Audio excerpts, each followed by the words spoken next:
அஸ்ஸலாமு அலைக்கும். இன்றைக்கி 10 படி மட்டன் பிரியாணி ஆர்டர் இருக்குது, வாங்க பார்த்துக்கலாம். மணல் மணலாக ஜிஆர்பி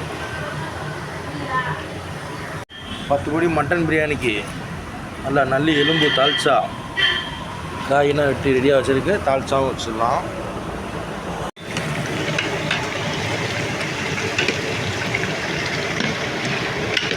நல்லா எல்லா ஆட்டும் கறி வந்துக்கிட்டு இருக்கு. மசாலா போட்டாச்சு.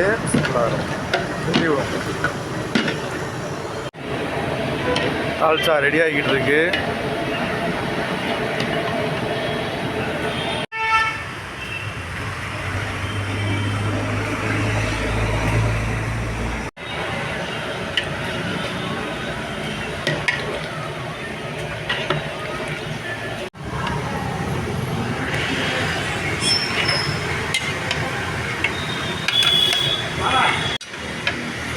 மாஷா அல்லாஹ், நல்லா மட்டன் பிரியாணி, நல்லா மட்டன் பீஸ் போட்டு தரமாக வந்துருக்கு.